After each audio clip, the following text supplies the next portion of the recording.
Om Shanti. Good morning मित्रों। आज सुनेंगे आज की कहानी जगन्नाथ जी के 56 भोग के बाद नीम की दबा की गाथा। कराग्रे वसते लक्ष्मी करमध्ये सरस्वती करमूले तु गोविंदा प्रभाते कर दर्शनम। हम और हमारी संस्कृति नीम है। 56 भोग का समय था। मंदिर में सुगंध ऐसी फैल रही थी जैसे पूरा जगन्नाथ धाम प्रेम से महक उठा हो।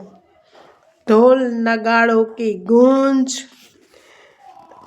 हवा में उठती तुलसी और घी की महक और भक्तों की जय जयकार, सब कुछ दिव्य था।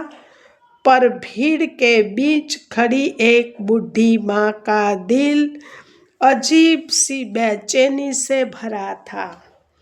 वो रोज मंदिर आती थी और भगवान जगन्नाथ को अपने बेटे की तरह देखती थी। एक माँ का स्नेह, एक माँ की चिंता, उसके मन में बार बार एक ही बात घूम रही थी। मेरे लाल को रोज इतना 56 भोग खिलाया जाता है, कहीं उसका कोमल पेट खराब न हो जाए। उस दिन शाम ढलते ही उसने अपने घर में बैठकर नीम की पत्तियां सुखाई, पीसी और बड़ी ममता से चूर्ण बनाया, जैसे कोई माँ अपने बच्चे की दवाई तैयार करती है।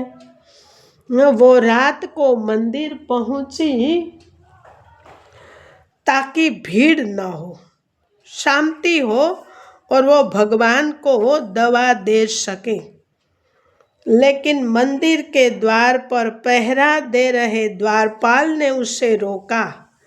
रात में प्रवेश वर्जित है, उसने कठोर आवाज में कहा। और उससे पहले कि बूढ़ी माँ कुछ समझाती, उसके हाथ से नीम का चूर्ण छीनकर जमीन में फेंक दिया। नीम का पाउडर हवा में उड़ा और बूढ़ी माँ की आंखों से आंसू बरस पड़े। वो पत्थर की सीढ़ियों पर बैठकर रोने लगी। मेरे जगन्नाथ को दवा कौन देगा? कौन देखेगा मेरा बेटा रात को? उसकी सिसकियां मंदिर की दीवारों से टकराकर जैसे आसमान तक पहुंच गई। उस रात महाराजा भी गहरी नींद में नहीं थे। अचानक उन्हें एक विचित्र सपना आया। सपने में भगवान जगन्नाथ स्वयं उनके सामने था। चेहरे पर दर्द, आंखों में करुणा। उन्होंने राजा से कहा, राजन, आज मेरा पेट दुख रहा है। मेरी माँ दवाई लेकर आई थी, लेकिन तुम्हारे द्वारपालों ने उसे रोक कर लौटा दिया। क्या एक बेटे का दर्द तुम नहीं समझ सके? राजा भय से कांपते हुए उठे, पसीने से भीगे हुए। उन्हें लगा जैसे सच में भगवान पीड़ा से तड़प रहे हो। सुबह होते ही वह किसी की प्रतीक्षा किए बिना घोड़े पर सवार होकर उस बूढ़ी माँ के झोपड़ी की ओर भागे। माँ चूल्हे के पास बैठी सूखी आंखों से राख कुदेर रही थी। राजा ने पहुंचते ही उसके पैरों पर झुक कर कहा, माँ, अपराध क्षमा करो। भगवान ने स्वयं मुझे आदेश दिया है तुम्हारा नीम चूर्ण मेरे प्रभु को अभी चाहिए। बूढ़ी माँ स्तब्ध रह गई। जिस माँ की बात रात में किसी ने नहीं सुनी, उसके आंसू अब मानो भगवान ने खुद पोंछ दिए हो। राजा ने उससे नया नीम चूर्ण बनवाया। माँ ने उतनी ही ममता से फिर से पत्तियां पीसी जैसे अपने बच्चे के लिए औषधि बनाती हो। जब चूर्ण मंदिर पहुंचा, पुजारियों ने पहली बार 56 भोग के बाद जगन्नाथ जी को वह औषधि अर्पित की।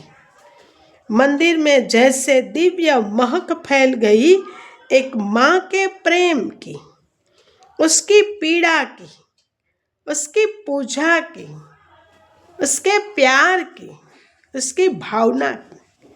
और कहते हैं जिस दिन से वह घटना घटी, उसी दिन से भगवान जगन्नाथ को हर रोज 56 भोग के बाद नीम का चूर्ण खिलाने की परंपरा शुरू हो गई। क्योंकि भगवान चाहे कितने बड़े हो, एक माँ के लिए तो वो सदैव उसके छोटे से बच्चे ही रहते हैं। ओम भूर्भुवस्सुः तत्सवितुर्वरेण्यं भर्गो देवस्य धीमहि धियो यो न प्रचोदयात्।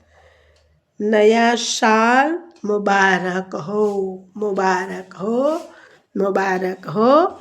ओम शांति मित्रों, ओम शांति।